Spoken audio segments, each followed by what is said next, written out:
नगर खजुरा गांव में लाला सेठ नाम का बहुत बड़ा व्यापारी रहता था। वो केसरी प्रसाद नाम के एक छोटे से जलेबी वाले से बहुत जलता था, क्योंकि वो बहुत अच्छी जलेबियां बनाता था और पूरे गांव में घूमकर जलेबियां बेचता था। इस वजह से लाला सेठ की बिक्री में कमी आ जाती है। ये केसरी प्रसाद पूरे गांव में घूम घूम कर जलेबियां बढ़ता फिरता है और यहाँ मेरी दुकान पर ग्राहक कम हो जाते हैं। इसे तो मजा चखाना ही पड़ेगा। प्रसाद सुनो, अगर तुमने यह जलेबियों का धंधा बंद नहीं किया तो तुम सोच भी नहीं पाओगे कि मैं तुम्हारे साथ क्या कर सकता हूँ। केसरी प्रसाद, तुम अपना यह जलेबियों का धंधा छोड़कर कुछ और काम शुरू कर दो। देखो सेठ, मैं अपना धंधा नहीं छोड़ सकता। मैं जलेबियां बेचकर ही अपनी बेटी का फीस भरता हूँ और अपना घर चलाता हूँ। मैं अगर यही धंधा छोड़ दूंगा तो मैं क्या करूंगा फिर? अगर तुम्हें मेरे धंधे से कोई दिक्कत है तो तुम ही अपनी मिठाई का धंधा बंद करके कोई और धंधा शुरू कर लो। इस बात पर केसरी प्रसाद लाला सेठ और भी ज्यादा चिढ़ जाता है और वहाँ से चला जाता है। इस केसरी प्रसाद को अब मजा चखाना ही पड़ेगा। कुछ दिनों बाद, पिताजी, हमारे स्कूल में कल एनुअल फंक्शन है और सबका खाना भी वहीं पर होगा। अच्छा ठीक है मेरी राजकुमारी। हाँ, तो आप कल 4 बजे स्कूल में आ जाना। लाला सेठ का बेटा गुड्डू भी झुमरी के ही स्कूल में पढ़ता है, तो वहाँ पर लाला सेठ भी पहुँच जाता है। उसके आदमियों को कहलवा कर वो झुमरी के खाने में कुछ मिला देता है।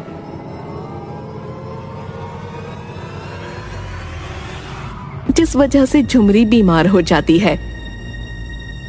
रात को झुमरी, पिताजी, मेरे पेट में बहुत जोरों का दर्द हो रहा है, और फिर वो उल्टी कर देती है। अरे बेटा, क्या हुआ?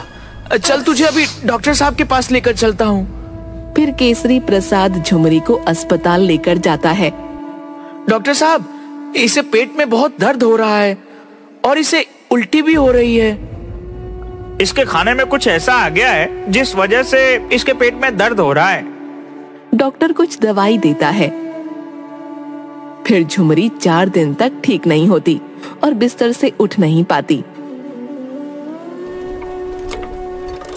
न जाने मेरी बेटी को क्या हुआ है, 4 दिन से बिस्तर से उठ ही नहीं पा रही है।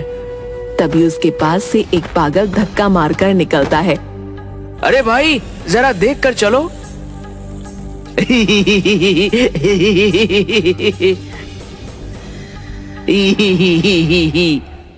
तुम्हें खाना है तो खा लो। पर इसमें दवाई मिली है ना? क्या? अरे नहीं नहीं भाई, इसमें कोई दवाई नहीं मिली है, खा लो। ये मैंने खुद अपने हाथों से बनाई है। अरे नहीं, वह है ना, वो मोटा सेठ, उसने इसमें दवाई मिलाई थी। तभी वहाँ झुमरी आ जाती है।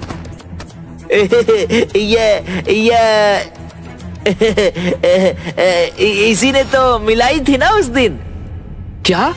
किसने मिलाई थी दवाई? उस मोटे सेठ ने उस दिन मिठाई में कुछ मिला दिया था।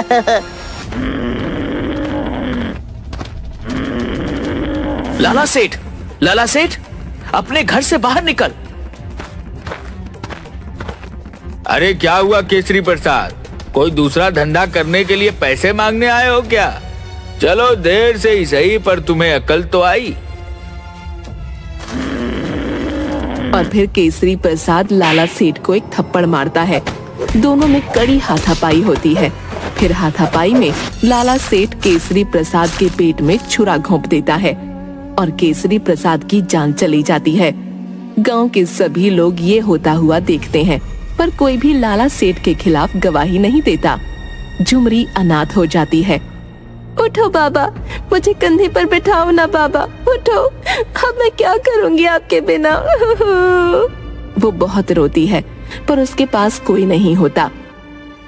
वो बैठी हुई उसके बाबा की कही हुई बातों के बारे में सोच रही थी कि कैसे उसके बाबा उसे प्यार से अपने कंधे पर बैठाकर मेला घुमाने ले जाते थे और जलेबियां खिलाते थे। ये सब बैठकर वो सोचती रहती है। फिर झुमरी बड़ी हो जाती है झुमरी एक दिन कुएं से पानी भरने जा रही होती है।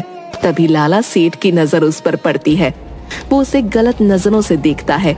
झुमरी के पास उसे हाथ लगाने के लिए बढ़ता है। तभी झुमरी उसके सिर पर पानी का घड़ा फोड़ देती है। वहाँ खड़ी सभी औरतें ये देखकर हंसने लगती हैं। अरे वाह रे झुमरी, अच्छा हुआ, इसे तो ऐसे ही मारना चाहिए। फिर सभी औरतें मिलकर उसे मारने लगती हैं। इसे तो ऐसे ही मार पड़नी चाहिए। अरे वाह, मोटे सेठ को माल पड़ी, माल पड़ी। मोटे सेठ को माल पड़ी, बड़ा मजा आया। झुमरी, तुझे तो मैं छोड़ूंगा नहीं। अरे चाचा, नहीं तो और भी मार पड़ेगी। लाला सेठ कुछ बड़बड़ाते हुए वहाँ से निकल जाता है।